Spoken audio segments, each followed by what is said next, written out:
Bienvenidos a Reiki.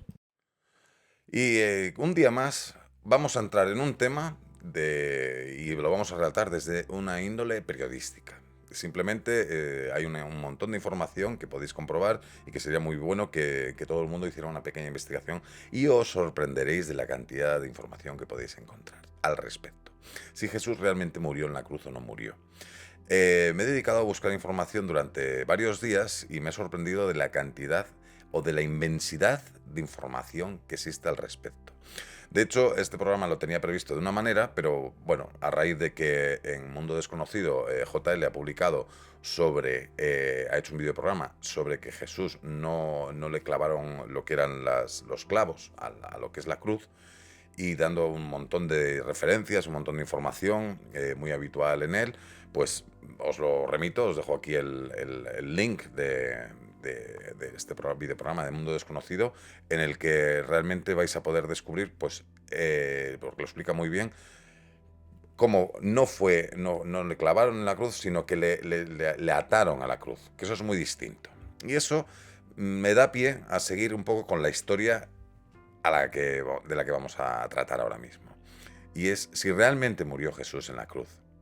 Y eso realmente, a día de hoy, con toda la información que he podido ir confirmando, es difícil realmente. Y vamos a ponernos en situación porque se habla de que Jesús tenía 33 años y esta es otra edad que, basándome, pues, por ejemplo, en JJ Benítez, que he investigado mucho sobre él ya desde hace muchos años, tiene un montón de libros publicados, me parece que es una persona que está muy versada en este tema. 33 es un número, y pongamos como que es un número porque había que darle un número, aunque quizás pueda tener su numerología, por decirlo de alguna manera, ¿vale? Lo que sí es cierto es que Jesús murió en la fecha entre el año 26 y el año 36, que es cuando Pilato era gobernador de Jerusalén. Bueno, pues vamos al tema. La fecha no es clara, sí se sabe que fue un viernes y esto es clave para lo que vamos a hablar ahora. Jesús, sobre todo, se mantuvo como judío, respetaba las leyes judías y también se respetaban en aquel momento. Había una conexión, un status quo entre lo que es las leyes judías y las leyes romanas. Llegamos al caso de que Jesús fue lo que es el Sanedrín, fue el que juzgó a Jesús. De hecho, Poncio Pilato no quiso entrar en nada de todo esto porque permitía y respetaba las leyes que en aquel momento se llevaban. Entender que debía ser bastante complicado el poder tener estas dos leyes a la vez, tanto romanas como judías, en un momento, pues, hablo de hace 2000 años, ¿vale? ¿Qué es lo que ocurre al respecto? Pues llega el caso de que los que juzgaron a Jesús fue el Sanedrín. Y lo que expusieron a Poncio Pilato era que Jesús se había hecho llamar el rey de los judíos. Eso les valió, porque realmente lo que tenían miedo es que Jesús destruyera el templo, y destruir el templo significaba destruir lo que es la religión, la conexión religiosa y la política, que era lo que había en el templo. En el templo se llevaba el tema político y el tema religioso. Con esto lo que le hicieron a Pilato es que le dijeron, si Jesús se autonombra o autoproclama el rey de los judíos, en ese momento se creaba la enemistad del César. O sea, era enemigo del César. Ante esto, Pilato lo que hizo fue decir, bueno, vosotros decidís y se acata. El que realmente sentenció Jesús, el que tuvo que aceptar este juicio, fue Pilatos. Aunque hubo sí que lo de se lavó las manos, dijo, bueno, ellos espabiláis, pero él como como gobernador romano, tenía que permitir que los judíos juzgaran a Jesús, y en este caso, por eso se le crucificó, porque era el símbolo de la cruz, era un símbolo pagano romano. Los judíos utilizaban otro tipo de cosas. Por eso se le puso en la cruz. Y concretamente Jesús, el lugar fue en el monte Golgota, que es el que hay en Jerusalén, que es donde se hizo la crucifixión. De hecho, hay muchas referencias al respecto sobre los tiempos.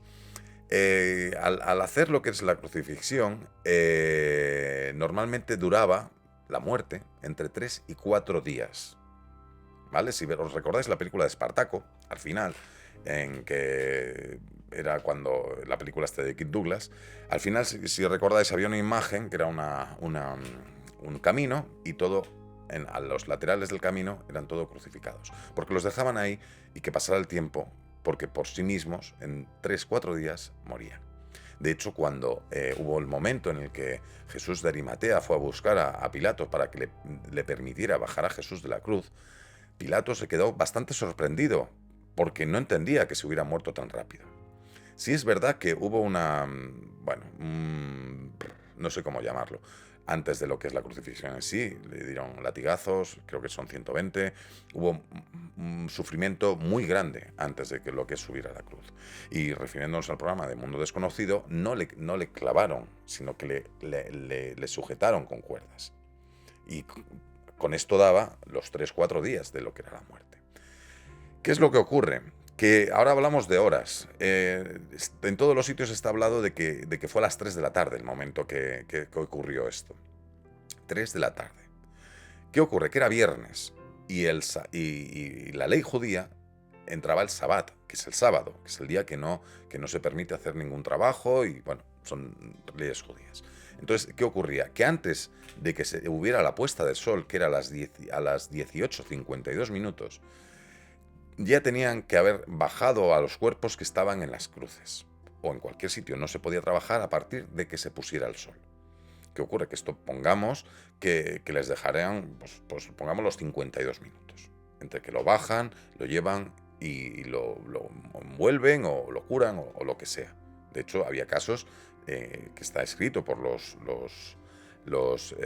gobernadores romanos de la época, que les daba muy bien escribir, que había casos de que había gente que estaba crucificada y que luego volvían otra vez a cuidarles y les trataban, y había mucha gente, bueno, mucha gente no, pero que había un porcentaje bastante importante de gente que vivía después de la crucifixión, o lo que es el colgarles en una cruz. Pues entre las 3 de la tarde y las 6 de la tarde son 3 horas. Son 3 horas. ¿Qué ocurre? Que Jesús, al haberle hecho bueno, pues los latigazos, le hicieron un montón de vejaciones, o eso es lo que reflejan los escritos, estaba totalmente abatido y posiblemente llegó a un estado de catarsis, por decirlo de alguna manera, de que por sí mismo tuvo desmayos. Los dos ladrones que tenía a su alrededor, de hecho, se constata de que le rompieron las piernas, porque no conseguían morirse, entraba el Sabbat y tenían que terminar esa situación lo antes posible. Por eso a Jesús dicen, o parece ser, que le clavaran una lanza, pero es una herida, no era de muerte. No se lo clavaron en el corazón, se lo clavaron en lo que es la barriga, y daba muchas oportunidades de que pudiera seguir viviendo. Y en esto nos referimos a que JJ Benítez, una vez más, nos habla de que la sábana santa de Turín es auténtica, porque lo que es cuando se hizo la datación de la fecha, hubo grandes irregularidades, por eso se decía que era del siglo XV o el siglo XIV, del año 1500 algo, ¿vale? Y dice, esa sábana es auténtica y había heridas, no había hemorragias. Y las heridas eran causadas por los latigazos o por la lanza o por un montón de cosas, pero no había un hecho de muerte que fuera total. Entonces, todo apunta a que Jesús aguantó esas 3 horas buenamente como pudo, quedó desmayado, José de Arimatea lo recogió y lo pudieron poner a salvo. Y ahí es cuando realmente curaron a Jesús. Y el hecho de que fueran 3 días es porque dentro una vez más, dentro de lo que es la legislación judía, para que una persona se le dé por muerto, tienen que pasar 3 días. Por eso el tercer día resucitó. Y esos 3 días fueron los que utilizaron para poderlos sanar y volver otra vez a estar a punto. Y hay cosas de todo esto que dentro de los propios evangelios se habla de que Jesús no apareció como algo no humano, sino que era bastante humano. y le reconocían, le reconocían la gente cuando lo volvía a ver. ¿Esto qué es lo que significa? Que era él mismo. Y veis los hechos de los apóstoles, los 4 apóstoles, que son los que hicieron los evangelios, no dejan nada claro, pero sí reconocen que le vieron. Ellos le reconocen. Sí que quería introducir dónde acabó Jesús, porque todo apunta a una historia, porque tengo un montón de información que podéis encontrar también en la red, y que Jesús realmente no murió en ese momento, sino que apareció con el tiempo en Cachemira, que es donde dicen que murió. Pero esto es otro videoprograma, porque la cantidad de documentación que hay es inmensa. Y a eso os voy a remitir, a que otro día hablaremos sobre la estancia de Jesús, cómo salió Jesús de Jerusalén y cómo vivió y qué es lo que sucedió en Cachemira. Pero lo que todo apunta es que Jesús no murió en la cruz y que quizás hay muchas cosas que no se conocen. Todos son energías, no me creas, investiga y te llevarás una sorpresa. Pero no cojas la primera búsqueda de Google, ni la tercera. Empieza a buscar palabras con mucha más intención y veréis que encontraréis muchas más cosas. Os he presentado en un pequeño espacio algo que hay muchísima literatura. Que cada uno descubra, el que quiera ver, que vea. Muchísimas gracias. Nos vemos en el próximo programa. Seguimos en el blog, en www.birreiki.org, Facebook y Google+. Muchísimas gracias y un saludo. Hasta la próxima. Muchas gracias.